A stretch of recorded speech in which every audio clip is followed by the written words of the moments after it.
Hey, stop what you're doing for a second. When did you last fill up your gas tank? Because right now, oil has hit $126 a barrel. That's the highest price in 4 years, and it happened in just a few weeks. Here's what nobody on the news is explaining to you. This isn't just about oil. This is about your grocery bill, your rent, your job, your savings. Everything in your life that cost money is about to get more expensive. Stay with me. This is the most important financial video you'll watch this month. And to understand what's happening, you need to know about one place. The Strait of Hormuz.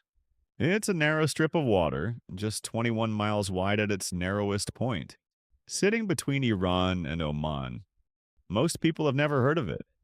But every single day, 20 million barrels of oil pass through this strait. That's 20% of all the oil in the world. China gets 1/3 of its oil through here.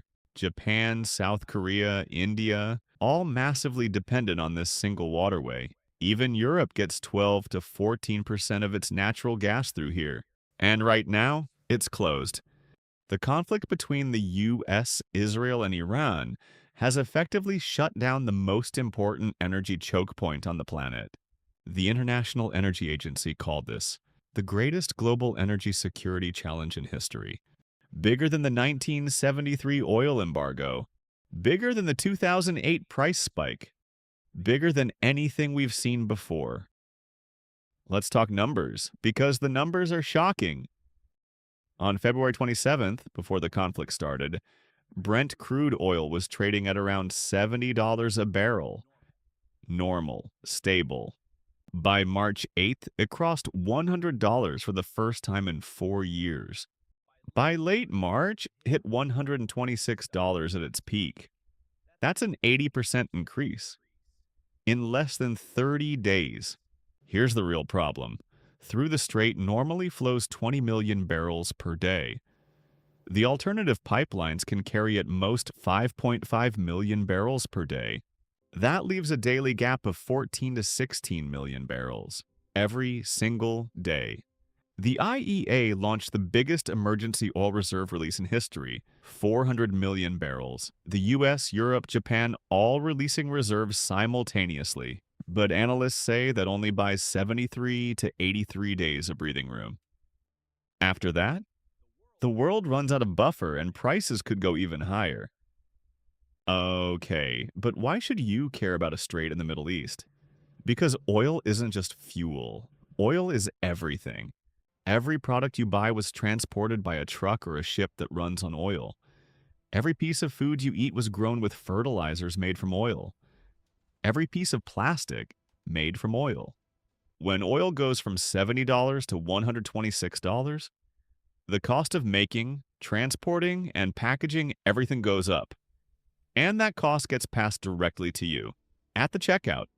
Gas prices are already surging across the US and Europe. But that's just the beginning. Food prices are next. 30% of global fertilizer supply transits through the Strait of Hormuz. Less fertilizer means less food. Less food means higher prices.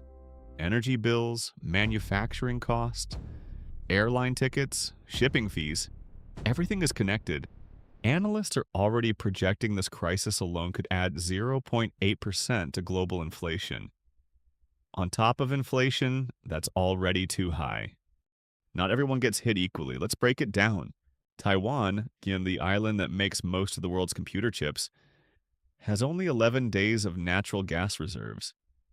11 days. If chip factories go dark, your next phone and laptop gets even more expensive.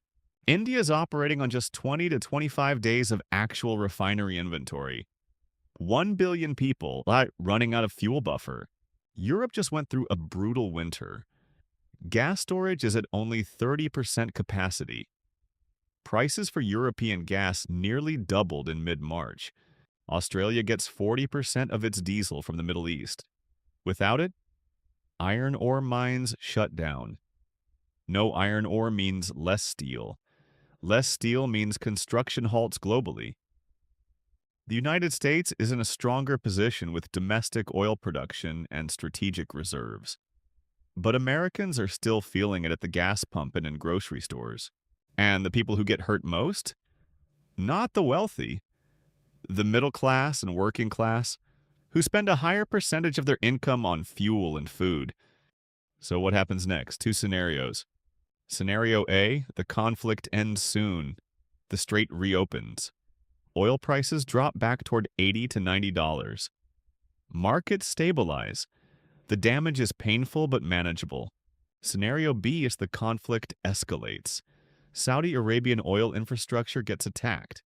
Prices break $150. Global recession hits. Unemployment rises. Your portfolio drops 20 to 30%. Right now, betting markets put only a 27% chance of a ceasefire by end of April. The emergency reserve buffer runs out in 73 to 83 days, and summer is coming, when energy demand historically peaks. Central banks are now expected to keep interest rates high to fight the new wave of inflation. That means mortgages stay expensive, business loans stay expensive, the economy slows down. What economists are now warning about is stagflation, high inflation and slow growth at the same time. The worst combination for your money. Okay, enough doom. Let's talk about what you can actually do. One, energy stocks or ETFs. When oil prices surge, energy companies make record profits. Funds like XLE are up nearly 40% in Q1 2026. If the crisis continues, energy stays strong. Two, gold and commodities. In every geopolitical crisis in history, gold has held or increased its value. It's the classic safe haven when everything else is uncertain. Three, reduce your energy costs now. Lock in energy contracts where possible. Consider energy efficiency upgrades. Every dollar saved on energy is a dollar protected from this crisis. 4, build a 3 to 6 month emergency fund. Stagflation means slower growth and possible job losses. If you don't have a cash buffer, build one now. Cash is protection. 5, do not panic sell investments. Every geopolitical crisis in history has eventually resolved. The investors who held through 1973, 2008, and COVID came out ahead. Panic sellers locked in losses. 6, diversify globally. Make sure your portfolio isn't over-concentrated in energy-sensitive sectors. Airlines, shipping, manufacturers, and all getting hammered. Spread your risk. Here's the bottom line. A 21-mile strip of water is currently controlling the price of everything in your life. That's how fragile the global economy really is. The 2008 financial crisis was caused by greed and bad decisions on Wall Street. This crisis is different. This one is physical. It's a real shortage of real energy. And the effects on your grocery bill, your gas tank, your investments are going to be felt for months. The good news, you now know exactly what's happening and why. And knowing is half the battle. If this video helped you understand the crisis better, subscribe. Every week we break down the biggest financial stories in the world. No hype, just facts.